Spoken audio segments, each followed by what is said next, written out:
پہلے زمانے میں اس بات کا لوگ بہت زیادہ خیال کیا کرتے تھے کہ کسی سے اصلاحی تعلق ہو اور ہم اس سے اپنی اصلاح کروائیں.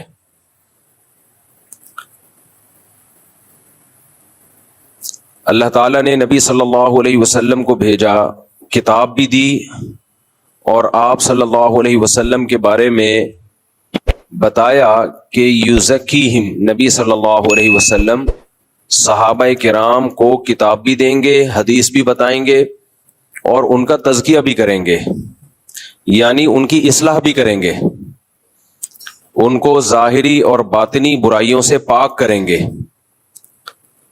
تو نبی صلی اللہ علیہ وسلم کی ذمہ داریوں میں ایک بہت بڑی ذمہ داری یہ تھی کہ اپنے ساتھ اٹھنے بیٹھنے والوں کو، اپنے اوپر ایمان لانے والوں کو صحیح انسان بنا دینا، کہ وہ اخلاقی برائیوں سے اور جسمانی برائیوں سے پاک اور صاف ہو جائیں.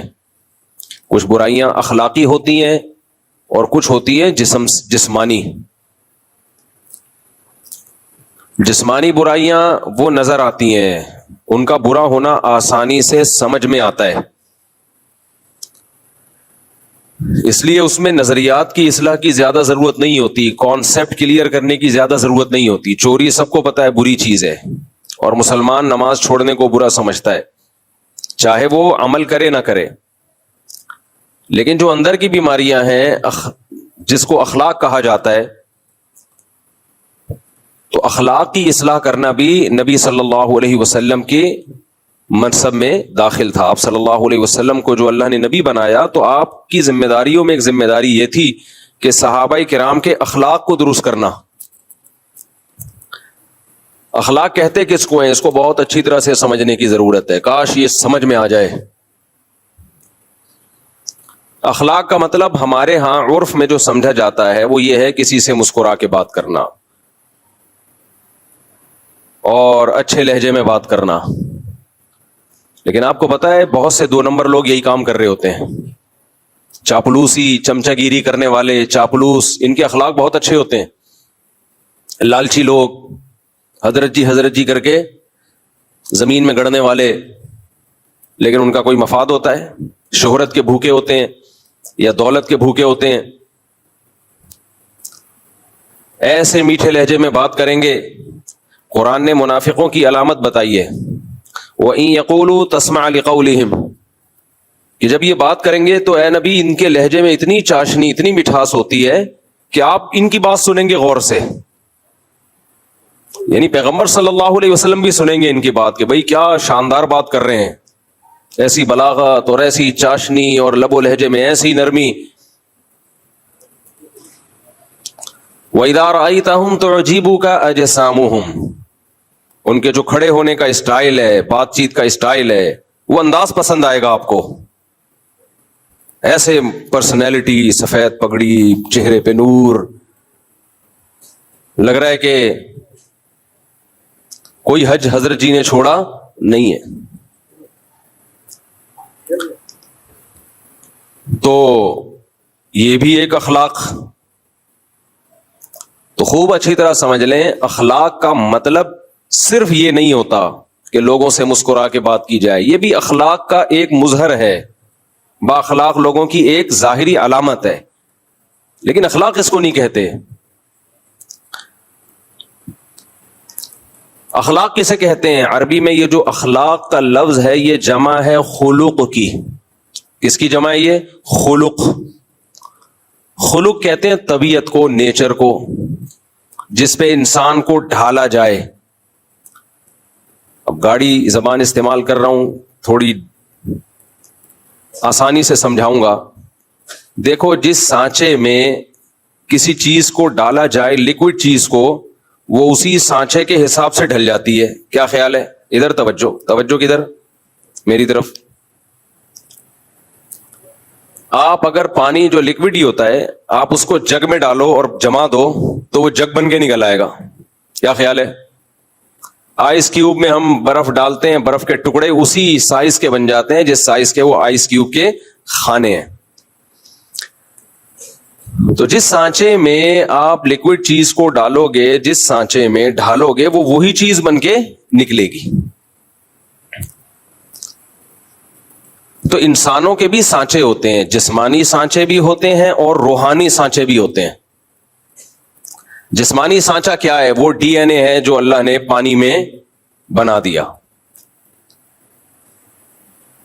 جب وہ پانی ماں کے رحم میں جاتا ہے تو اس پانی کے قطرے میں اللہ نے یہ لکھ دیا ہوتا ہے، یہ سانچہ بنا ہوا ہے کہ اس کی آنکھ کس کلر کی ہوگی، اس کی پلکیں چھوٹی ہوں گی کہ لمبی ہوں گی، اس کے ناخن کیسے ہوں گے، اس کے بال کیسے ہوں گے، اس کا چہرہ کیسے ہوگا، اس کی ناک، اس کے کان، اس کا قد بڑا ہوگا یا چھوٹا ہوگا، یہ موٹا ہوگا یا دبلا ہوگا۔ بچہ اسی حساب سے بنتا ہے جو ڈیزائن اللہ نے اس پانی میں بنا دیا۔ کسی کے ڈیزائننگ میں یہ ہوتا ہے بلیک کلر کا ہوگا، اتنا بلیک ہوگا اندھیرے میں نظر ہی نہیں آئے گا۔ کسی کی ڈیزائننگ میں یہ ڈال دیا ہوتا ہے انتہائی وائٹ، ایسا وائٹ ہوگا کہ روشنی میں نظر نہیں آئے گا۔ تو یہ ایک ظاہری سانچہ ہے جس میں اللہ انسان کو ڈھال دیتے ہیں، اس کو بھی خلق کہا جائے گا۔ تخلیق، خلق پیدا کرنے کو کہتے ہیں نا، اردو میں یہ لفظ سنا ہوگا بھائی، اردو میں خالق کسے کہتے ہیں؟ پیدا کرنے والا۔ تو خلق یہ خلق سے نکلا ہے، خلق، جس سانچے میں پیدا کیا گیا، آپ کو ڈھالا گیا، اور اسی خلق کی جمع اخلاق آتی ہے۔ تو ایک جسمانی سانچہ ہوتا ہے، آپ کا ایک ظاہری اسٹرکچر ہوتا ہے، اور ایک آپ کا ایک باطنی اسٹرکچر ہوتا ہے۔ یہ جو باطنی اسٹرکچر ہے نا، کہ آپ کی عادات کیا ہوں گی، آپ کی طبیعت کیا ہوگی، لالچی ہوگے یا سخی ہوگے، بہادر ہوگے یا بزدل ہوگے، بے وفا ہوگے یا وفادار، مطلب پرست ہوگے یا شکر گزار ہوگے، شہرت کے بھوکے ہوگے، دولت کے بھوکے ہوگے یا استغنا کے ساتھ زندگی گزارو گے، فسادی ہوگے یا مصلح ہوگے۔ کچھ لوگ اصلاح کرتے ہیں لیکن مقصد اصلاح نہیں ہوتا، فساد ڈالنا ہوتا ہے۔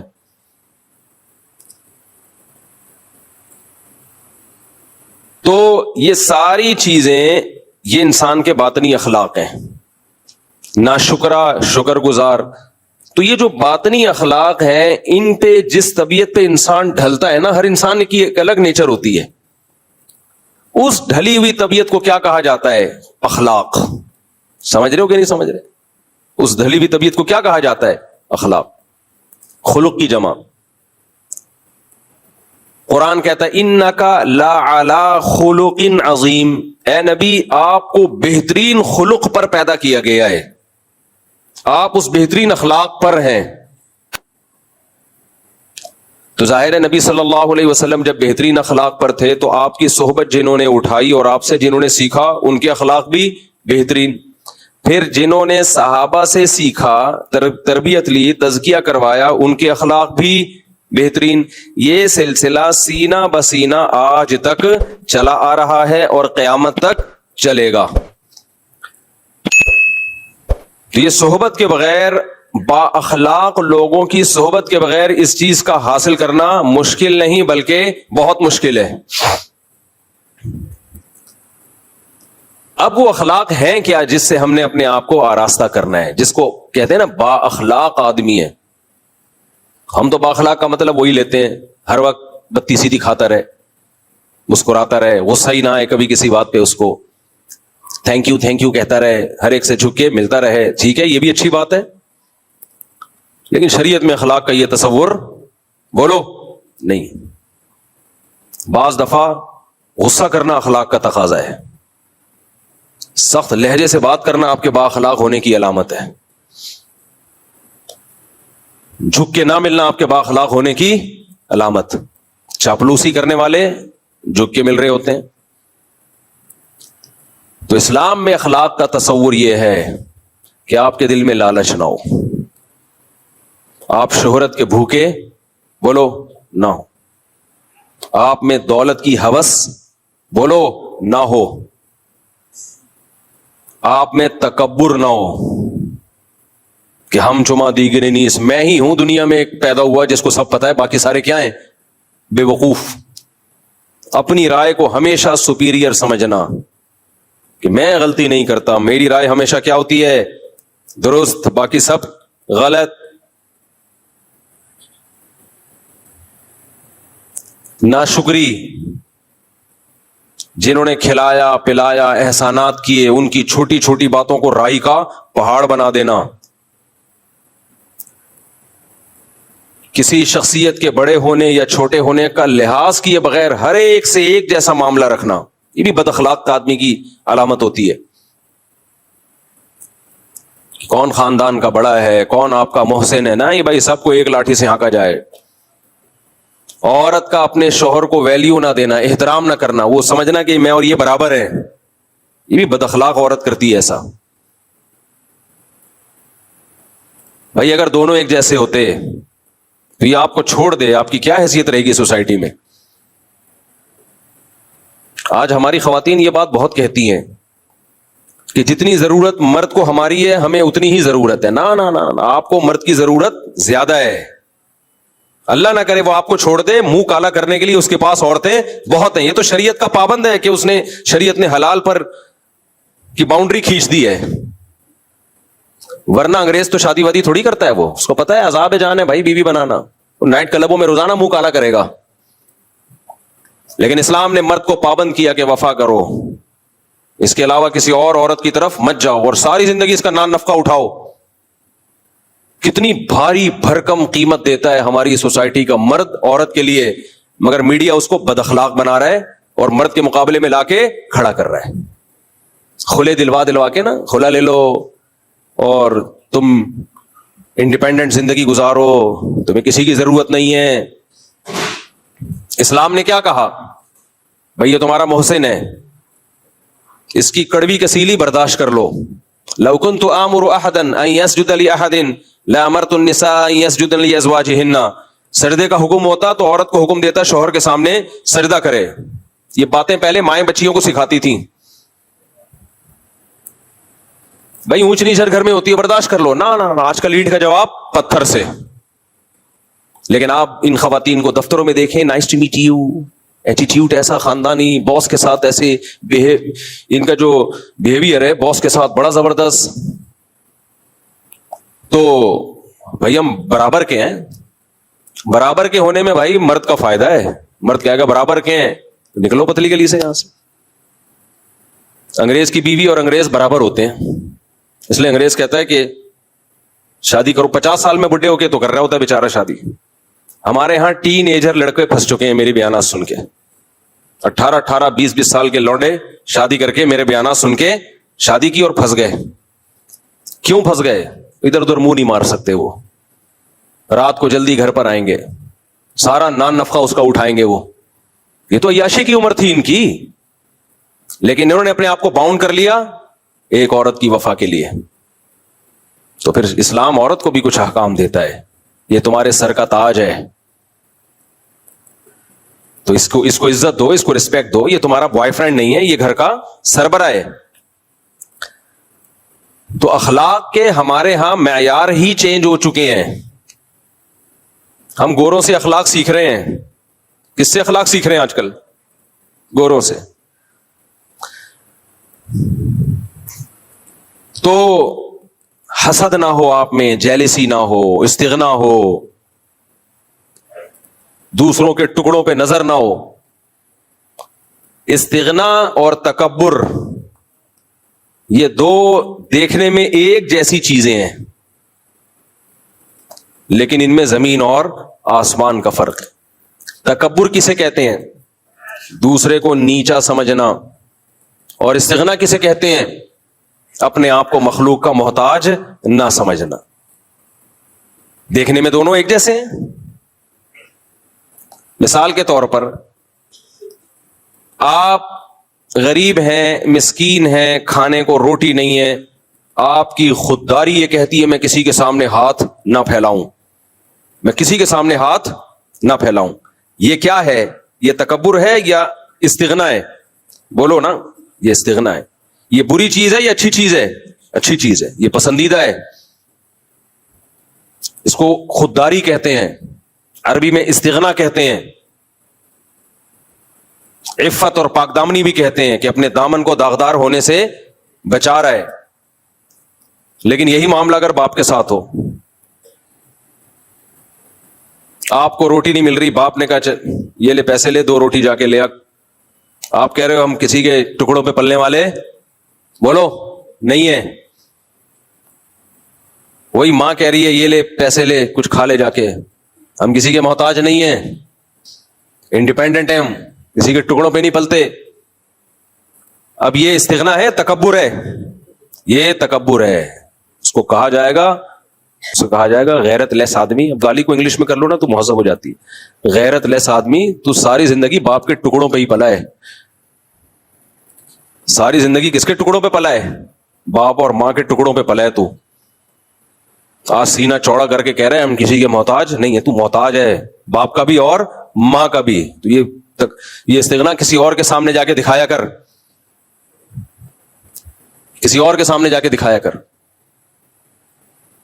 آج ہماری جو ینگ جنریشن ہے اس کو استغنا اور تکبر، ان دونوں میں فرق ہی ختم ہوتا چلا جا رہا ہے. بڑوں کے سامنے جھکا جاتا ہے بھائی، اپنے جیسوں کے سامنے انسان اپنی ٹانگ اونچی رکھتا ہے، لیکن خودداری ہے. آج کل خواتین بھی اس طرح کے تانے دیتی ہیں شوہر کو، 10 سال اس کی آمدن سے کھا پی کے اس کو نچوڑ دیا. اب پھر اس طرح کے تانے کہ ہم تمہارے ٹکڑوں پہ پلنے والے نہیں ہیں. مرد جب بڈھا ہو جائے نا، ہماری سوسائٹی میں اس کے ساتھ بہت برا ہوتا ہے. ان خواتین کے ہاں جن کی دینی تربیت نہیں ہے، جس عورت کی دینی تربیت ہے، اچھے خاندان کی ہے، وہ بڑھاپے میں اپنے شوہر سے زیادہ محبت کرتی ہے. وہ بچوں کی سائڈ کبھی بھی نہیں لیتی. وہ بااخلاق ہوتی ہے. وہ کہتی ہے بھائی میری زندگی میں پہلے یہ آیا ہے، تم بعد میں. تمہیں بھی میں نے جو پالا ہے نا، اس نے شیلٹر دیا تھا تو اچھے طریقے سے پال لیا. یہ شیلٹر نہ دیتا تو دھکے کھاتی میں تمہیں لے کے. لہذا اب اگر کبھی جھگڑا ہوگا تو میں اپنے شوہر کی سائڈ لوں گی، بیٹوں کی سائڈ نہیں لوں گی. ایسی خواتین بھی ہے، عزت دار خاندان سے ان کا تعلق ہے، غیرت مند ہے. لیکن ایسی بھی ہیں کہ نچوڑ لیا اس کو. اب بیٹوں اور بیٹیوں کے ساتھ مل کے اس بڈھے کی ایسی کی تیسی کی ہوئی ہے. وہ بیچارہ سسک کے مر رہا ہے کیونکہ اب وہ کمانے کے قابل بولو نہیں رہا، نچوڑ لیا. اب یہی کہ تمہارے باپ نے مجھے دیا کیا ہے، ساری زندگی ستایا ہے اس نے. تو ساری زندگی ستایا ہے، تو جب ستانا شروع کیا تھا اس وقت علیحدگی لے لیتی. مجبور تھی میں، ایکچولی مجبور تھی. بچے لے کے کہاں جاتی؟ اس کا مطلب آپ کو اس کی ضرورت تھی نا. آپ کو پتا تھا بچے لے کے کدھر دھکے کھاؤں گی میں، تو اس نے شیلٹر دے دیا نا، تو بڑی بنیادی ضرورت آپ کی پوری کر دی نا. تو جو بہت بڑا فیور آپ نے اس سے لینا تھا وہ فیور لے لیا. اتنا بڑا فیور آپ نے اس سے لے لیا کہ زندگی آپ نے ایک شیلٹر میں ایک بچوں کو پال لیا بچوں کے باپ کی موجودگی میں. تو اب تو اس کے بھائی اگر کچھ ظلم زیادتی ہوئی تھی، اس کا مطلب اس کے ظلم کا لیول کم تھا، اس کے احسانات کا پلڑا بھاری تھا. تو جب اس وقت برداشت کر لیا اس لیے کہ ضرورت تھی، اب اس کو ضرورت ہے برداشت کر لو. نہ جب ہمیں ضرورت تھی تو برداشت کریں گے، بڈھے کو ضرورت ہے تو برداشت نہیں کریں گے. اتنا کھل کے بولتا ہوں تو خواتین جو مجھے گالیاں دیتی ہیں نا، وہ خواتین ہی جانتی ہیں. جیسے کمنٹس میں گالیاں آتی ہیں نا، لیکن میں بڈھوں کو دیکھ رہا ہوں بھائی، ہم اسی سوسائٹی میں بڑے ہوئے. ہاں غیرت مند خواتین غیرت مند ہوتی ہیں، ایسی بھی ہیں. ہمارے حضرت فرمایا کرتے تھے میاں بیوی میں اصل محبت شروع ہی بڑھاپے میں ہوتی ہے. بعض دفعہ یوٹیوب پہ انسٹاگرام پہ کلپ آ رہے ہوتے ہیں، بڈھا بڈھی ایک دوسرے کو کھلا رہے ہیں، ایسا اچھا لگتا ہے، بڑا اچھا لگتا ہے دیکھ کے. وہ ایک انسٹاگرام یا ٹک ٹاک پہ ویڈیو آئی، ایک بوڑھا بیچارہ بیٹھا ہوا ہے، وہ جو بڑھیا ہے اس کی بیوی، وہ اس کو دلیا کھلا رہی ہے. میاں کے دانت ہی ختم ہو گئے نا، تو اس کو دلیا بڑا اچھا لگ رہا تھا. تو اس کے نیچے کمنٹس میں یہ لکھا ہوا تھا کہ بیٹے جاب کے لیے باہر چلے گئے، بیٹے بہوؤں کو لے کے الگ ہو گئے، بیٹیاں شادی کر کے اپنے گھروں میں چلی گئیں، جہاں سے چلے تھے ہم وہیں آ کے کھڑے ہو گئے. جب شادی ہوئی تھی اکیلے تھے. بیٹے بہوؤں کو لے کے مارکیٹ سے شارٹ اور بیٹیاں رخصت ہو کے گھر میں، اب بڈھا بڈھی دوبارہ اکیلے. تو جہاں سے اس رشتے کا آغاز ہوا تھا اینڈنگ بھی وہیں. لیکن یہ ان کے ہوتا ہے جن کے 2 بچے ہوتے ہیں، یہ مالداروں کے ہوتا ہے. یہ نحوست اللہ نے کس کے لیے رکھی ہے؟ پیسے والوں کے لیے. جن کے دل چھوٹے ہوتے ہیں، بنگلے 1000 گز کے ہوتے ہیں. ایک آدھ بچہ امریکہ چلا گیا، ایک جاپان چلا گیا، ایک بیٹی تھی وہ چلی گئی، بڈھا بڈھی ایک دوسرے کو کب تک دلیا کھلاؤ گے بھائی, کب تک کھلاؤ گے؟ بڑھاپا انہی کا مزے کا گزرتا ہے جن کے ہول سیل کے حساب سے اولادیں ہوتی ہیں. اور قرآن کے الفاظ دیکھو یار, الفاظ دیکھو قرآن کے. مشرکین مکہ میں ولید ابن عتبہ تھا, عتبہ ابن ولید تھا, نام میں بھول رہا ہوں اس کا, بڑا کافروں کا ایک سردار تھا, بہت ہی متکبر قسم کا. اللہ نے اس کو بیٹے بھی دیے, بہت مال بھی بہت دیا, تو وہ بڑا فخر کرتا تھا اور نبی صلی اللہ علیہ وسلم کی مخالفت کرتا تھا, کیونکہ اتنے بیٹے تھے, بڑا اسٹرانگ تھا نا. پہلے باپ بیٹوں سے کیا ہو جایا کرتے تھے؟ اسٹرانگ. باپ کو بتا ہوتا تو میرے بیٹے ہیں, کوئی مجھ پہ ہاتھ نہیں ڈال سکتا, اور میری ذمہ داری کس کی ہے؟ بیٹوں کی ہے. اب بھی ہوتا ہے, لیکن مارکیٹ سے یہ چیزیں آہستہ آہستہ کیا ہو رہی ہیں؟ شارٹ ہو رہی ہیں.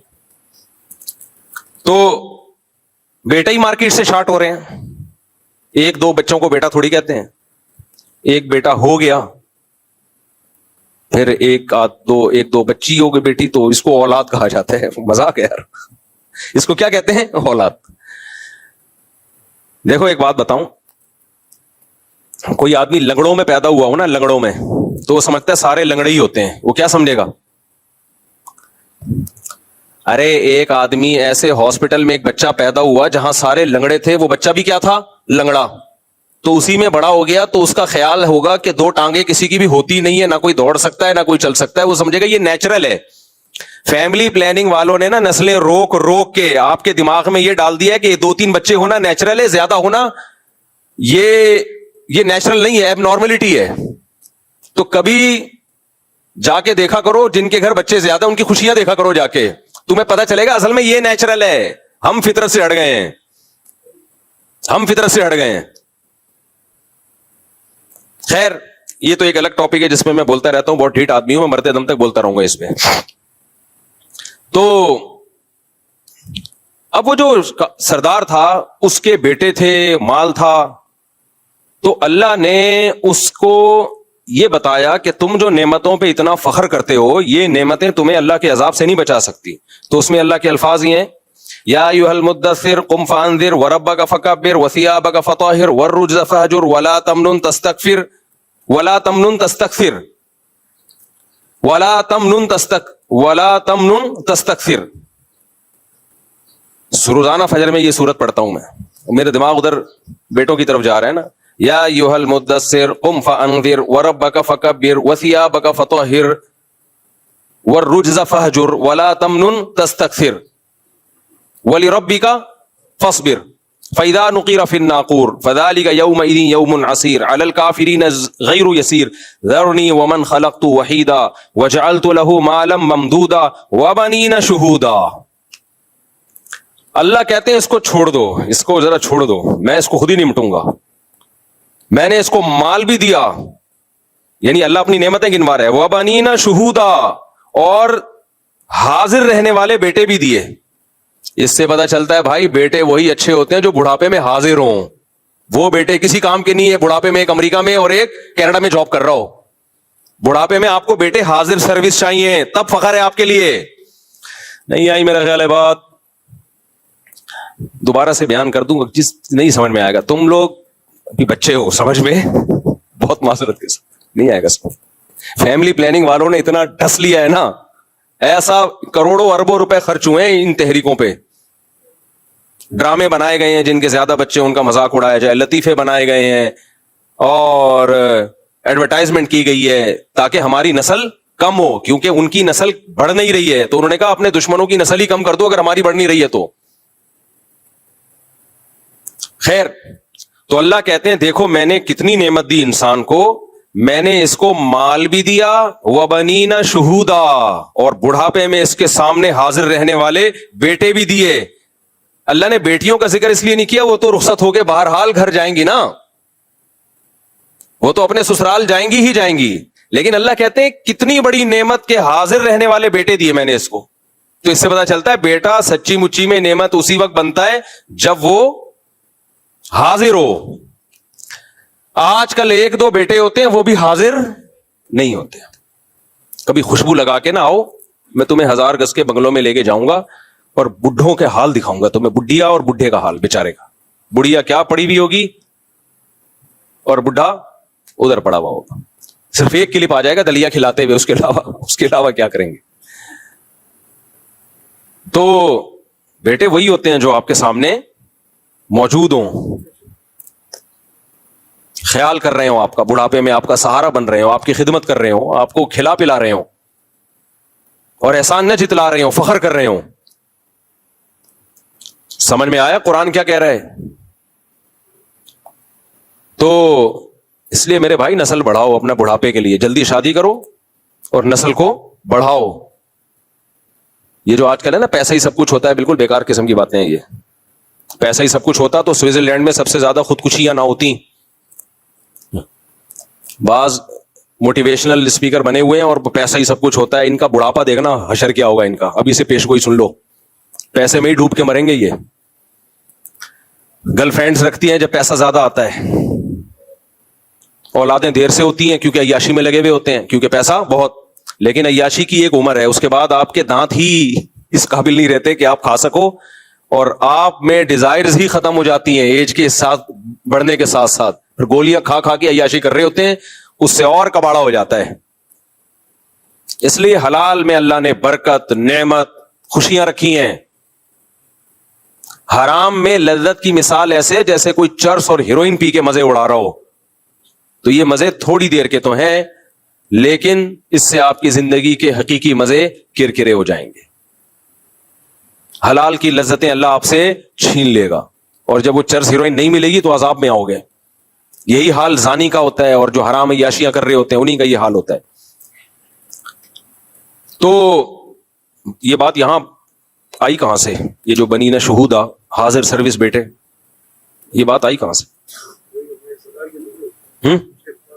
نہیں وہ تو میں نے بیان کر دیا, لیکن یہ موضوع یہاں چینج کیسے؟ میں تو اخلاق کی بات کر رہا تھا نا. ہے ہاں, سانچے میں انسان کو اللہ نے ڈھالا ہے اخلاق. ہاں میں اس کی بات کر رہا تھا کہ با اخلاق عورت, اس کو نہیں کہتے کہ تھینک یو سے بات کرے ہر ایک سے. با اخلاق عورت جو کہ ہوتی ہیں بہت ساری غیرت مند خاندانوں کی, وہ جب میاں بڈھا ہو جاتا ہے, ویسے تو ہوتا بوڑھا ہے لیکن میں اس کو بڈھا جان کر کہہ رہا ہوں کیونکہ لگتا بوڑھا نہیں ہے, بڈھا لگ رہا ہوتا ہے بیچارہ. وہ سمجھ رہے ہو نا, وہ بوڑھا نہیں لگ رہا ہوتا, وہ کیا لگ رہا ہوتا ہے؟ بڈھا, یعنی اس کی عزت نہیں ہوتی. تو غیرت مند عورت کیا کرتی ہے بڑھاپے میں؟ اپنے بچوں کے ساتھ مل کے اپنے ہسبینڈ کو ستاتی نہیں ہے, ہسبینڈ کو ستاتی نہیں. ایک صاحب یو کے سے آئے میرے پاس, پرانا قصہ ہو گیا, کسی کو پتہ نہیں چلے گا, نہ ان کو پتہ چلے گا, ان کی بات ہو رہی ہے. کہتے ہیں لندن کے مزے مفتی صاحب صرف ظاہری ہیں. کہتے ہیں ہم اپنے بچوں کو لندن لے گئے تھے کہ ہم ان کو وہاں اچھا پڑھائیں گے. وہاں گٹر نظر ہی نہیں آتے, ڈھکن کی بات تو ہمیں تو گٹر نظر آتے ہیں تو پھر ہم دیکھتے ہیں ڈھکن ہے یا نہیں ہے. وہاں تو انڈر لائن گٹر ہے, پتہ ہی نہیں چلتا گٹر ہے کہاں, اس لیے اس میں گر کے مرنے کا سوال ہی پیدا نہیں ہوتا. تو سڑکیں اور زبردست انوائرمنٹ, یہ خود اپنی کارگزاری مجھے سنا رہے ہیں. وہ کہہ رہے ہیں میں یہاں اپنے بچوں کو اچھا پال سکتا تھا. میں نے کہا اچھا نہیں, بہت اچھا. بچوں کو پالنے کے لیے کہاں لے کے جاؤ؟ لندن. بیوی کو بھی بچوں کو بھی. کتنا خرچہ کیا کہ اس ماحول میں اپنی وائف کو اور بچوں کو پالوں گا تاکہ لگے کوئی پڑھے لکھے لوگ ہیں. بیچارے ادھر ہی آئے تھے جب میں نے مرغیاں نہیں رکھی ہوئی تھی یہاں پہ. ہماری جو ہسٹری ہے نا وہ مرغیوں سے اٹیچ ہے. یہ اس دور کی بات ہے جب یہاں مرغیاں ہوا کرتی تھیں. یہ ایک درد دل ہے. لوگ اپنے بتاتے ہیں نا عید سے پہلے کی بات ہے یا شادی سے پہلے کی بات ہے یا فلاں واقعہ. تو میری نظر میں ایک عظیم واقعہ تھا جب یہ یہاں مرغیاں, تو اب میں لوگوں کو ہسٹری ایسی بتا رہا ہوتا ہوں. یہ مرغیوں سے پہلے کا واقعہ ہے, یہ مرغیوں کے بعد کا واقعہ ہے.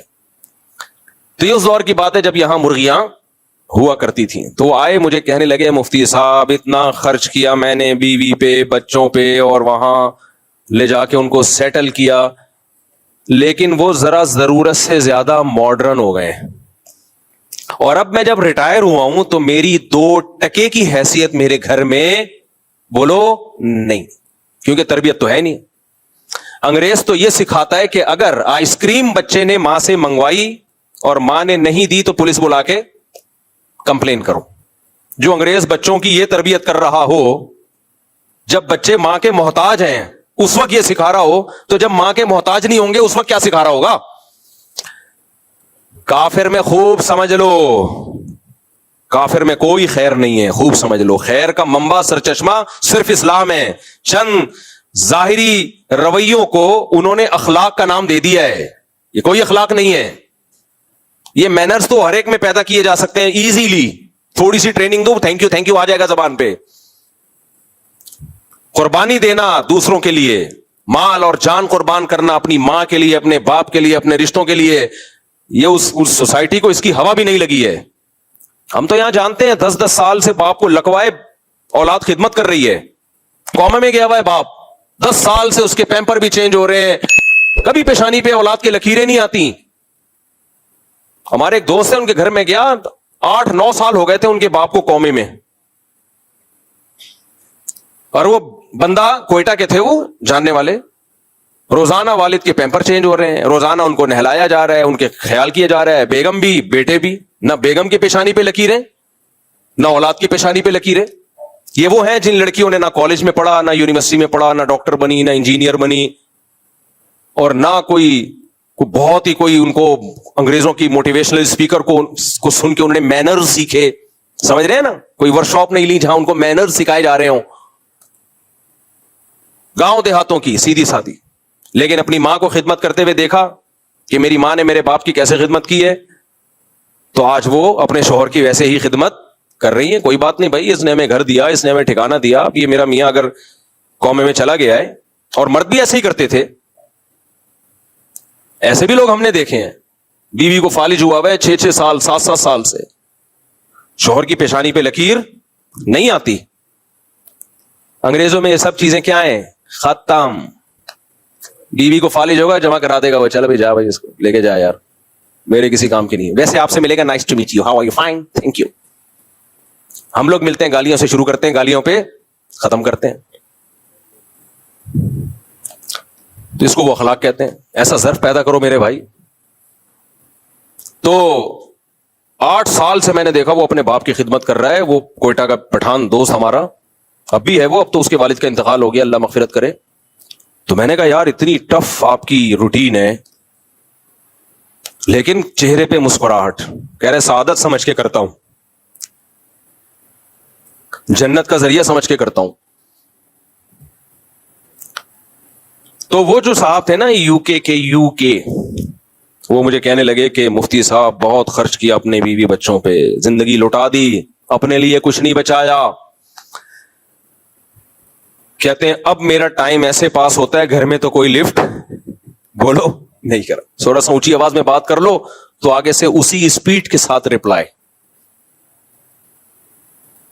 ہمارے ایک دوست ہیں، وہ سمجھ نہ جائیں کہ ان کی بات ہو رہی ہے. ان کے ابا کہیں یو کے چلے گئے، تو ابا تو دیسی سٹائل کے تھے، انہوں نے وہیں جا کے بھی ڈانٹ ٹپٹ شروع کر دی، یہ بچہ کیا کر رہا ہے، یہ کیا کر رہا ہے، یہ میرا پوتا کیا کر رہا ہے، میرا نواسا کیا کر رہا ہے.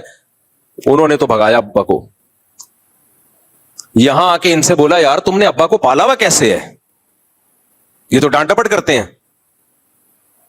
میں نے کہا دیکھ لو میرے بھائی، تم دیسی ہو، تم نے خوشی خوشی ابا کو رکھا ہوا ہے، اور یہ ڈانٹ ٹپٹ صبح شام برداشت کرتے ہو، بلکہ باپ کے مرنے پہ رو گے. اور یہی تمہارے جو رشتہ دار وہاں جا کے رہے ہیں، وہ باپ کو چند دن برداشت نہیں کر پائے. یہ فرق ہے لندن میں اور پاکستان میں. ہم ڈھکن لیس، گٹر ڈھکن لیس لوگ ہیں، لیکن اخلاق لیس بولو نہیں ہے. یہ جو ہمارے گٹروں کے ڈھکن نہیں ہے، یہ تو ہمارے حکمرانوں کی وجہ سے نہیں ہے بھائی. یہ تو ہمارے انڈیا ڈرا کیوں ہے ہم سے؟ اس نے جب کراچی کا حشر دیکھا، انہوں نے بولا ایسا حشر انہوں نے ہمارا کر دیا، ہمارا تو کسی کو منہ دکھانے کے قابل نہیں رہیں گے ہم لوگ. کیا خیال ہے بھائی؟ انہوں نے دیکھا کہ یار انہوں نے اپنے ملک کا جو حشر کیا ہوا ہے، ہمارے ملک پہ قبضہ کر کے اگر انہوں نے یہی کر دیا. ویسے ان کا بھی کوئی اتنا اچھا حال نہیں ہے، یہ تو ہم ویسے ایک لطیفے کے طور پہ بتاتے ہیں. وہاں بھی کوئی ایسا نہیں ہے کہ ڈیولپمنٹ کے کام ہو رہے ہیں اور اس کو انہوں نے سوئٹزرلینڈ بنا دیا ہو. خون ہمارا ایک ہی ہے. تو وہ مجھے کہنے لگے کہ مفتی صاحب بہت برے حالات میں ہوں، نہ بیگم لفٹ کراتی ہے اور نہ بچے. تو میں نے کہا پھر ٹائم کیسے پاس ہوتا ہے؟ کہتے ہیں شام کو ایک تھڑا ہے، میرے جیسے سارے بڈھے وہاں جمع ہوتے ہیں ستائے ہوئے. میرے جیسے سارے بڈھے وہاں بولو جمع ہوتے ہیں، جو کہہ رہے سب تک کا تقریباً یہی حال ہے، الا یہ کہ کسی کو اللہ نے دین پہ چلنے کی توفیق عطا فرمائی ہو. تو سارے بڈھے جتنے بھی ہیں جو ریٹائر ہو گئے, جاب سے ریٹائر ہونا تو سمجھ میں آتا ہے, گھر سے بھی ریٹائر ہو گئے, کہہ رہے ہیں جب تک کھلا پلا رہے تھے تو تھوڑی بہت عزت تھی, اب اسے گئے. یہی حال باپ کا بھی ہوتا ہے, اور جب ماں زیادہ بوڑھی ہو جائے گی نا, اس بیچاری کا بھی یہی حال ہونے والا ہے, پھر اس کا بھی یہی ہونے والا ہے. تو پھر وہ اس کو کہہ رہے ہیں کہ ہم سارے بڈھے ایک جمع ہوتے ہیں, پھر اپنا دکھ اور درد شیئر کرتے ہیں ایک دوسرے کے ساتھ.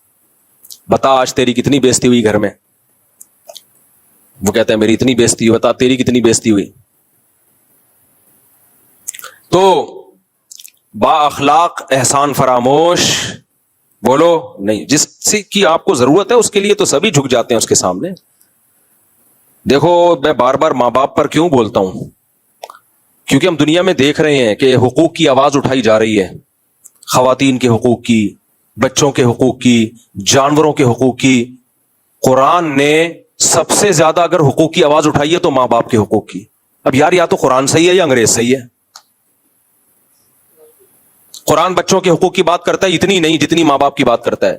قرآن بہن بھائیوں کے حقوق کی بات کرتا ہے اتنی نہیں جتنی ماں باپ کے حقوق کی بات کرتا ہے. قرآن خواتین کے حقوق کی بھی بات کرتا ہے اتنی نہیں جتنی ماں باپ کے حقوق کی بات کرتا ہے. قرآن ریاست کے حقوق کی بھی بات کرتا ہے اتنی نہیں جتنے والدین کے حقوق کی بات کرتا ہے. قرآن پڑوسیوں کے حقوق کی بات بھی کرتا ہے اتنی نہیں جتنی والدین کے حقوق کی بات کرتا ہے. قرآن بیوی کے حقوق کی بات بھی کرتا ہے اتنی نہیں جتنی والدین کے حقوق کی بات کرتا ہے. قرآن شوہر کے حقوق کی بات بھی کرتا ہے اتنی نہیں جتنے والدین کے حقوق کی بات کرتا ہے. بات بھی زیادہ کرتا ہے اور اس کے لیے صیغے بھی الگ سے استعمال کرتا ہے. وہ والے صیغے ورڈنگ یوز نہیں کرتا جو بہن بھائیوں کے لیے یوز کرتا ہے. جب قرآن دیگر رشتہ داروں کی بات کرتا ہے تو حکم دیتا ہے اللہ تمہیں یہ کرو یہ کرو یہ کرو. جب ماں اور باپ کی بات کرتا ہے تو وصینا وصیت کر رہے ہیں ہم تمہیں, قضا ربو کا فیصلہ کر دیا تیرے رب نے ایسا کرنا ہے تم نے. جو سینٹینس ہیں ان میں بھی بہت جان ڈال دیتا ہے قرآن. اور پھر قرآن جس ترتیب سے بیان کرتا ہے, قرآن ماں باپ جب حقوق کی بات کرتا ہے نا, دوسروں کے اپنے حق کے بعد نہیں بات کرتا. ماں باپ کے حقوق کی بات کرتا ہے تو اپنے بعد سب سے پہلے ماں باپ کی بات کرتا ہے. گورا نہیں کرے گا یہ بات, گورا فادر ڈے منائے گا لوگوں کو بیوقوف بنانے کے لیے, اور ہمیں بھی بیوقوف بنا دیا اس نے. ہمارے یہاں بھی یہ جو سیکولر لبرل لوگ ہیں نا, فادر ڈے اور مدر ڈے منا رہے ہیں. ان بیچاروں پہ مجھے بہت, ان کو اللہ نے دنیا میں ہی جہنم دے دی ہے یار. سیکولر اور لبرل ہو کے نا مولویوں کا مذاق اڑا کہ یہ داڑھی والے, یہ شلواریں ٹخنوں سے اوپر کر, یہ مولوی ہمیں تہذیب سکھائیں گے. تہذیب تو فلاں یونیورسٹی میں سکھائی جاتی ہے, پروفیسر صاحب کتنی اسٹائل میں بات کرتے ہیں. یہ مولوی لوگ تو فتوے جھاڑتے رہتے ہیں ایک دوسرے پہ. آنے دو بڑھاپا, ابھی عیاشی ختم ہوگی تمہاری. پھر جا کے دیکھا کرو مولویوں کے گھروں میں کیا ہو رہا ہے اور تمہارے گھروں میں کیا ہو رہا ہے. وہ ہے نا بھی لندن میں کیس آیا, آئس کریم ماں نے منگوائی, بی بی سی کی رپورٹ ہے نا, بی بی سی کی ہے نا. بچے نے آئس کریم منگوائی, ماں نے نہیں دی, بچے نے پولیس کو بلایا. اب ماں کو اندر تو نہیں کیا پولیس نے, لیکن آ گئی پولیس, تنبیہ کر کے چلی گئی ہے. اس میں بات کروں گا انشاءاللہ سوال جواب کے سیشن میں, کیونکہ ہمارا سیکولر لبرل طبقہ بہت اپریشیٹ کر رہا ہے کہ قانون اس کو بولتے ہیں بھائی. ایک بچہ بھی جب چاہے پولیس کو بلائے تو بلا سکتا ہے, یہ ہوتی ہے قانون کی مضبوطی. اور ہمارے ہاں ڈاکو گھر میں گھسے ہوئے آپ پولیس کو بلاؤ تو پولیس نہیں آتی. بھائی قانون کی کا مضبوط ہونا الگ بات ہے, مضبوط یا کمزور ہونا, درست اور صحیح ہونا الگ بات ہے. اس کو دیکھ رہا ہے ہمارا سیکولر طبقہ قانون مضبوط ہے, یہ نہیں دیکھ رہا کہ صحیح بھی ہے کہ نہیں ہے. غلط قانون اگر مضبوط ہو اس کے سائیڈ افیکٹ بہت خطرناک ہوتے ہیں. ایسا قانون مضبوط نہ ہوتا زیادہ اچھا تھا. ہمارے یہاں بھی ہوتا ہے بعض دفعہ بچہ پولیس کو بلاتا ہے, پولیس کہتی ہے کس نے تھپڑ لگایا, باپ نے لگایا. پولیس کہتی ہے ہم تو روزانہ اپنے بیٹے کو ایک دو چماٹ تو گریوی میں مار رہے ہوتے ہیں. تو قانون مضبوط نہیں ہے لیکن ہے بہرحال ٹھیک ہے کہ ابا نے اگر ایک ہاتھ تھپڑ لگا دیا تو مارنا نہیں چاہیے کہ آپ جا کے گریویوں میں مارنا شروع کر دیں. میں مار کو اپریشیٹ نہیں کر رہا, جو تربیت محبت سے ہوتی ہے وہ مار کٹائی سے نہیں ہوتی. لیکن اگر باپ نے مار دیا, ماں نے مار دیا, بیٹے کو یہ رائٹ نہیں ہے کہ پولیس بلائے. وہ باپ کا بلا وجہ مارنا غلط اگر ہے تو بیٹے کا آگے سے اپلائی کرنا اس سے بڑا غلط ہے. یہ ناقابل معافی جرم ہے. یہ ناقابل معافی جرم ہے، لیکن انگریزوں کو اس جرم کا جرم ہونا معلوم نہیں ہے، کیونکہ خدا کو نہیں مانتے تو خدا کے حکام کو بھی نہیں مانتے۔ نفس پرستی کی بیس پہ جب قانون بنتے ہیں تو اس کے سائیڈ افیکٹ یہی ہوتے ہیں، یہی سائیڈ افیکٹ ہوتے ہیں اس کے۔ ہمارے ہاں تو بھائی بچپن میں ہم ٹیچروں سے پٹ کے نہیں اپنے ماں باپ کو بتاتے تھے کہ ٹیچر نے مارا ہے، کیونکہ اگر ابا کو آ کے بتاتے نا ٹیچر نے تھپڑ مارا ہے تو 4 تھپڑ ابا الگ سے مارتے کہ ٹیچر کی شکایت کیوں کر رہے ہو۔ باقی کو ٹیچر زیادتی بھی کرتے ہیں، بے تحاشا مارتے ہیں، اس کو میں کبھی بھی اپریشیٹ نہیں کرتا، بلا وجہ مارتے ہیں، اپنی غصہ کہیں اور کا ہوتا ہے، نکالتے کس پر ہیں؟ بچوں پہ، وہ تو ناجائز ہے۔ میں تو صرف ایک سمجھانے کے لیے کہ پہلے کیا ادب سکھایا جاتا تھا، میں مار کو پروموٹ نہیں کر رہا کہ ٹیچروں کو چاہیے بچوں کو تھپڑ شپڑ مارا کریں، اس کو پروموٹ نہیں کر رہا، صرف یہ بتا رہا ہوں کہ اگر ٹیچر نے کبھی ہاتھ اٹھا لیا ہے کبھی کبھار تو شکایت بنتی نہیں ہے۔ ایسے چھوئی موئی نسلیں وجود میں آ رہی ہیں، ماں باپ ڈر رہے ہوتے ہیں اپنی اولاد سے، الٹا سیٹ اپ۔ یہ جو حدیث میں آتا ہے نا انتلد الامۃ ربتہا، قرب قیامت میں باندھی اپنے آقا کو جنے گی، عورت جس بچے کو پیدا کرے گی وہ بچہ عورت کا باپ بن کے حکومت کرے گا اپنی ماں پہ۔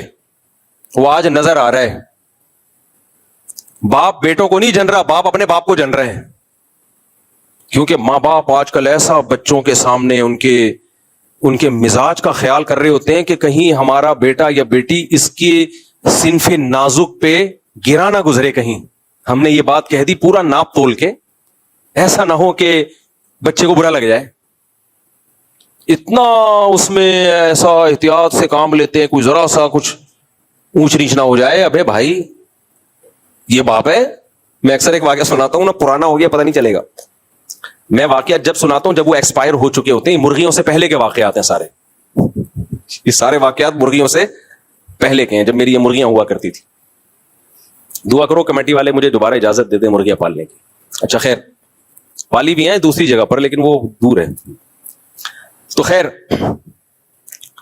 تو وہ واقعی بھول گیا مرغیوں سے پہلے کا۔ ہاں، ایک صاحب آئے اپنے بیٹے کو لے کے، بڑے ایجوکیٹڈ فیملی، بڑے پڑھے لکھے خاندانی قسم کے، اپنے بیٹے کو لے کر آئے کہ کچھ سمجھانا تھا اس کو۔ ماشاءاللہ پینٹ شرٹ میں، اور بڑا ایک گیٹ اپ سے بھی پتہ چل جاتا ہے نا وہ پڑھا لکھا آدمی ہے، اچھی فیملی سے ان کا تعلق۔ میرے سامنے بڑی پست آواز میں بات کرے، بیٹا جوان 24-25 سال، بہت آرام سے دھیمے لہجے میں کہ دیکھیں آپ میرے بیٹے کو یہ سمجھائیے مفتی صاحب کائنڈلی، یہ ایسا کرتے ہیں، یہ ویسا کرتے ہیں، یوں کرتے ہیں، آپ ان کو سمجھائیے۔ آواز ابا کی کیا تھی؟ بولو، پست، کہ بیٹے کی شان میں کہیں گستاخی نہ ہو جائے۔ اور بیٹا جب بات کرے تو 2-2 فٹ اچھلے، ٹکی نہیں رہا زمین پہ، ایسے بات کر رہا، اور باپ پھر اس کو کہہ رہے دیکھیں بیٹا لاؤڈلی مت بولیں، کائنڈلی دیکھیں مفتی صاحب نہیں ایسا نہیں ہے جیسا یہ کہہ رہے ہیں، نہیں مفتی صاحب ایسا نہیں ہے، یہ غلط بیانی کر رہے ہیں۔ اور بیٹا پھر چیخ رہا ہے، منہ سے جھاگ نکل رہا ہے اس کے۔ میں نے کہا یار مجھے کچھ ایسا لگ رہا ہے کہ کچھ غلط ہو گیا ہے، فطرت کی طرف سے کچھ کیا ہو گیا ہے؟ ویسے فطرت کبھی غلطی کرتی نہیں، لیکن کچھ ایسا لگ رہا ہے کہ جس کو پہلے پیدا ہونا چاہیے تھا وہ بعد میں پیدا ہو گیا، جس کو بعد میں پیدا ہونا چاہیے تھا وہ بولو پہلے پیدا۔ میں نے کہا یہ گھر میں الٹا سیٹ اپ چل گیا ہے، کیا اس کو پہلے پیدا ہو کے باپ بننا چاہیے تھا اور آپ کو بعد میں پیدا ہو کے اس کا بیٹا بننا چاہیے تھا؟ اسٹائل سے تو یہی لگ رہا ہے کہ یہ باپ ہے اور آپ بیٹے ہو۔ اسٹائل سے یہ لگ رہا تھا کہ جو باپ ہے وہ اصل میں کیا ہے؟ بیٹا ہے، اور جو بیٹا ہے وہ اصل میں کیا ہے؟ باپ ہے۔ اور یہ صرف ایک کا اسٹائل نہیں ہے، آج کل گھروں میں یہ اسٹائل لانچ ہو گیا ہے، یہ ڈراموں سے، فلموں سے، یونیورسٹیوں میں سکھایا جا رہا ہے کہ تم انڈیپینڈنٹ ہو، تم انڈیویجول ہو، تم کسی کے محتاج نہیں ہو، ہیومن رائٹس، ہر ایک کا اپنا ایک حق ہے۔ اور وہاں سے بھی یہ سب چیزیں آ رہی ہیں، اور ڈراموں میں دکھایا جا رہا ہے شوہر نے بیوی کو ایک تھپڑ لگایا تو بیوی نے بھی رکھ کے پورا اسٹائل سے پوری 5 انگلیاں اس کے جڑ دی۔ لوگ کلیپنگ کر رہے ہیں نیچے کمنٹس میں، ماشاءاللہ ایسا ہی ہونا چاہیے ایسے شوہروں کے ساتھ۔ تو مجھے خیال ہو رہا تھا کہ اللہ کرے ان کی بیویاں ان کو گریوی میں ایک چماٹ سب کو رکھ کے دیں۔ شوہر کا چماٹ مارنا، تھپڑ مارنا غلط ہے بھائی، لیکن اس کا یہ مطلب تھوڑی ہے کہ اگر اس نے مار دیا تو بیوی بھی آگے سے ایک چماٹ لگا دے۔ غلط چیز کو ختم کرنے کے لیے اس سے زیادہ غلط کیوں کروا رہے ہو؟ تو اس لیے کہتے ہیں اخلاق، اب سمجھ میں آ رہا ہے اخلاق کسے کہتے ہیں؟ وہ ٹوپی ڈرامے والے اخلاق کی بات نہیں کر رہا جو جاپانیوں میں ہے، وہ سب کے وہ کوئی مشکل کام نہیں ہے. وہ والے اخلاق سیکھنے ایئر ہوسٹس کی جاب کر لو، 1 مہینے میں آ جائیں گے وہ اخلاق آپ میں. 1 مہینہ لگے گا ٹریننگ میں. ایئر ہوسٹس کو 1 مہینے میں سکھا دیا جاتا ہے تمیز سے بات کرنی ہے، بدتمیزی بولو نہیں کرنی. لیکن اس سے وہ ماں باپ کو پالنا نہیں سیکھتی، وہ شوہر کے ساتھ حسن سلوک نہیں سیکھتی. تو یہ والے جو ایئر ہوسٹس والے اخلاق ہیں کہ مسکرا کے بات کرنا، یہ 1 مہینے کی ٹریننگ سے آ جاتے ہیں. لیکن ہمارے یہاں چونکہ وہ بھی نہیں ہے اس لیے آتے وہ بھی نہیں ہے. لیکن خیر ایک مثال دے رہا ہوں میں. اوریجنل اخلاق جو ہے نا وہ تھوڑا ڈیفیکلٹ ہیں. وہ پیغمبروں کی صحبت کے بغیر نہیں آتے. یا ان کی صحبت اٹھاؤ جنہوں نے پیغمبروں کی صحبت اٹھائی، یا ان کی صحبت اٹھاؤ جنہوں نے پیغمبروں کی صحبت اٹھانے والوں کی صحبت اٹھائی، اللہ والوں کی صحبت اٹھائی. ان کی صحبت اٹھائے بغیر یہ سچی مچی والے اخلاق پیدا نہیں ہوتے. سچی مچی والے اخلاق پیدا نہیں ہوتے. تو میں جس اخلاق کی بات کر رہا ہوں وہ ہے باطن کی اصلاح، کہ اپنے محسنوں کو سب پہچانے انسان. اسلام میں سب کو ایک لاٹھی سے نہیں ہانکا گیا ہے. پڑوسی کا حق دور رہنے والے سے زیادہ ہے. آج ہماری سوسائٹی میں ہے زیادہ ہے بھائی. وہ جو آپ کی دیوار جس کی دیوار کے ساتھ لگتی ہے اس میں اور غفار صاحب میں کوئی فرق بولو ہے ہی نہیں. جمشید صاحب ہو گئے یا پڑوسی ہو گیا، کوئی فرق نہیں ہے. دیکھو پورشن والے گھر کبھی بھی مت لو. پورشن والے گھر جو ہے نا، پورشن والے، یہ ڈھیٹ پنا پڑوسیوں کے حقوق کی بات کر رہا ہوں. پورشن والے گھر میں سب ایک دوسرے کے پڑوسی ہوتے ہیں نا.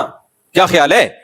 اپارٹمنٹ بنا دیے نا 4-6 گھر آپ نے لے لیے، گئے آپ، ایسا بیڑا غرق ہوگا نا آپ کا. ایک اتنا پانی استعمال کرے گا، موٹر خراب ہوگی تو اس کے پیسے نہیں دے گا. وہ کہے گا تم نے خراب کی ہے.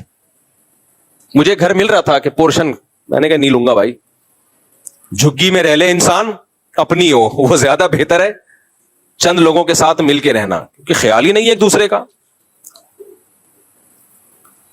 ٹینکی مشترک ہے تو ایک تو پانی پورا نہ چھوڑ رہا ہے، موٹر خراب ہو رہی ہے تو کوئی پیسے نہیں دے رہا. 4 پورشن ہوں گے، ہر ایک نے چھوٹی چھوٹی اپنی الگ الگ موٹریں لگائی ہوئی ہیں. لگانے کی جگہ ہے نہیں اتنی. آپ داخل ہو ایسا لگتا ہے کوئی فیکٹری ہے، ہر طرف موٹریں ہی موٹریں. پڑوسیوں کے حقوق کہاں گئے میرے بھائی؟ ایک صاحب جاننے والے، انہوں نے مجھے اپنے اوپر پورشن میں بلایا. ان کا پھڈا چل رہا ہے تو پھڈا ختم کرنے کے لیے انہوں نے الگ اپنی ٹینکی لگا لی. اب دماغ دیکھیں، مائنڈ دیکھیں پڑوسیوں کا. الگ ٹینکی لگائی تاکہ مشترکہ ٹینکی سے پانی آئے نہیں اور جھگڑا ہمیشہ کے لیے ختم. اب جب الگ ٹینکی لگائی ہے، لگانی تو اوپر ہی تھی نا، تو اوپر پورشن والے نے چھپڑ میں الگ سے ایک وال اپنے گھر کے لیے بھی نکال لیا اس سے. ماشاءاللہ مائنڈ دیکھیں. اب وہ پریشان کہ یار ہم جب ٹینکی بھرتے ہیں تھوڑی دیر میں پانی ختم. اتفاق سے میں کسی کام سے ان کے اوپر پورشن چلا گیا نا، تو میں نے دیکھا، میں نے کہا تو چھپڑ میں ایک الگ سے وال نکلا ہوا ہے. اور جنہوں نے وال نکالا جیسے میں کہہ رہے ہیں مفتی صاحب ہم تو آپ کے روز بیان سنتے ہیں، ماشاءاللہ نائس ٹو میٹ یو، بیٹھیے. جو روز بیان سن کے بھی حال ہے تمہارا یار، نہیں سنتے تو کیا حال ہوتا. ایک طرف حدیث میں آتا ہے جس نے 1 درہم چوری کیا نا، 700 نمازیں اس کی ضائع ہو جاتی ہیں. اور یہاں پانی چوری کر رہے ہو یار صبح شام کسی اور. وہ بیچارہ اپنے خرچے پہ ٹینکر لا کے، پانی تو گورنمنٹ دیتی نہیں ہمیں. انڈیا پانی بند کرے نہ کرے اس سے ہماری صحت پہ کوئی فرق نہیں پڑتا، کیونکہ انڈیا نے جب بند نہیں کیا تھا تو بھی ہمیں پانی نہیں مل رہا تھا، جب بند کر دیا تو بھی نہیں مل رہا. ہم تو ٹینکر پہ چل رہے ہیں، ٹینکر پہ چل رہے ہیں بھائی. تو یہ آخری سہارا ہے ہمارا ٹینکر. یہ بھی گیا، گئے ہم. پھر بارشوں پہ سیٹ ہو جائیں گے ہم، خود ڈیم بنا کے نا رکھیں گے، بارش کا پانی ہوا اسٹور کیا اس کو. سائنسدانوں کو چاہیے پہلی فرصت میں ہائیڈروجن ڈائی آکسائڈ بنانے کی کوئی مشین ایجاد کر لیں. کیونکہ ہوا میں ہائیڈروجن اور آکسیجن تو ہوتی ہے، ہم خود بنا لیا کریں گے 2 ہائیڈروجن کے 1 آکسیجن کو لے کے مکس کر کے. ہمیں حکومت کے پہ ڈیپینڈ کرنے سے نکالو. سولر پلیٹیں تو آ گئی نا، اللہ کا شکر ہے، بجلی میں لوگ اب انڈیپینڈنٹ ہونا شروع ہو گئے ہیں. ایسا ہی کوئی سائنسدانوں کو چاہیے پہلی فرصت میں کوئی مشین بنائے جس سے پانی بنا سکیں ہم لوگ. تو میرے بھائی یہ بھی اخلاق ہیں. اسلام نے پڑوسی کا حق دوسروں سے زیادہ بتایا ہے, زیادہ بتایا. لیکن خاندانی لوگ بھی الحمدللہ. ہمارے ایک دوست تھے, کنواں کھودا انہوں نے اپنے لیے. کہہ رہے میں نے پہلے سے نیت کر لی کہ جب کنواں بھر جائے گا, ہم ٹینکی, میٹھا پانی تھا ان کے یہاں, جب میری ٹینکی بھر جائے گی کنویں کے پانی سے, تو جتنا بچا ہوا پانی ہے سارا اڑوس پڑوس میں جو پڑوسی ہے, جو قریب کا, اس کا حق زیادہ ہے نا, تو سب سے پہلے اس کو, پھر اس کے بعد والے کو, پھر اس کے بعد والے کو. اچھا اس علاقے میں پانی بہت کم تھا, اللہ کی قدرت, نیت اچھی تھی نا, تو پانی بے تحاشا دے دیا اللہ نے, پہلے سے نیت اچھی تھی. کہہ رہے میں اپنی ٹینکی بھر لیتا ہوں, اس کے بعد پورا محلہ اس کنویں سے فائدہ اٹھاتا ہے, سب آگے بھر بھر کے جا رہے ہیں. میں نے کہا تمہاری نیت اچھی تھی تو اللہ نے برکت دی ہے. صحیح حدیث ہے, نبی صلی اللہ علیہ وسلم نے فرمایا کہ ایک شخص نے بادلوں میں آواز سنی کہ جا فلاں کی زمین پہ جا کے برس, اے بادل جا فلاں کی زمین پہ جا کے برس. کہہ رہے میں حیران ہوا, کون غیبی آواز لگا رہا ہے بھائی, بادل کو فلاں کی زمین پہ برسایا جا رہا ہے. تو اس نے اس زمین والے سے پوچھا کہ بھائی تو کون سا ایسا عمل کر رہا ہے کہ بادل کو اسپیشل آرڈر دیا جا رہا ہے کہ تیری زمین پہ جا کے برس. کہہ رہے جو پیداوار ہوتی ہے 1/3 اس میں سے اللہ کی راہ میں صدقہ کرتا ہوں میں. نبی صلی اللہ علیہ وسلم نے فرمایا, دیکھو نبی کی باتوں پر ایمان ہونا ایمان سے بڑی کوئی نعمت نہیں ہے. تو ان باتوں کو سننے میں مزہ بہت آتا ہے, یہ بے ایمان لوگوں کے لیے نہیں ہے. مزہ کس بات کا آتا ہے کہ ہمارا رب اور ہمارا مذہب کتنا اچھا ہے, ہمیں خرچ کرنے کی ترغیبیں دینے کے لیے کتنی پاورفل موٹیویشن ہے, کتنی پاورفل حوصلہ افزائی ہے.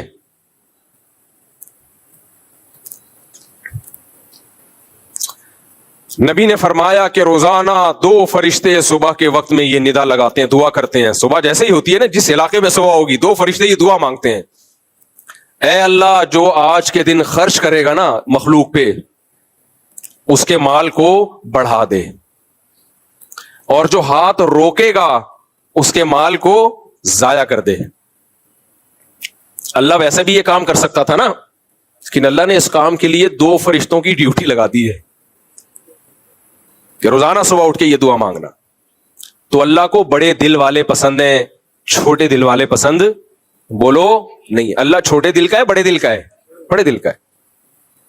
یہودیوں نے کہہ دیا تھا کہ اللہ ہمیں ترسا ترسا کے کھلاتا ہے, معاذ اللہ. وقالت الیہود ید اللہ مغلولہ, یہودی کہتے تھے اللہ کے ہاتھ تنگ ہیں, بہت تھوڑا تھوڑا دیتا ہے. اللہ کو اتنا غصہ آیا, قرآن کی آیتیں نازل ہوئیں, فرمایا غلت ایدیہم, ان کم بختوں کے ہاتھ بند ہیں, وَلُعِنُوا بِمَا قَالُوا, جو انہوں نے کہا ان پر لعنت, بل یداہ مبسوطتان, اللہ کے دونوں ہاتھ کھلے ہوئے ہیں. دیکھو اللہ معاذ اللہ نقل کفر, اگر بخیل ہوتا تو اللہ کو یہ تانا سن کے غصہ آتا؟ بولو نا. تو یہودیوں نے اللہ کو بول دیا بخیل, معاذ اللہ کنجوس, اللہ کو اتنا غضب آیا, فرمایا یہ کنجوس ہے, ان پر لعنت, بل یداہ مبسوطتان, اللہ کے دونوں ہاتھ کھلے ہوئے ہیں, ينفق کیف یشاء, جیسے چاہتا ہے لٹاتا ہے بندوں پہ. تو بتاؤ اللہ کو کنجوس پسند ہے یا سخی پسند ہے؟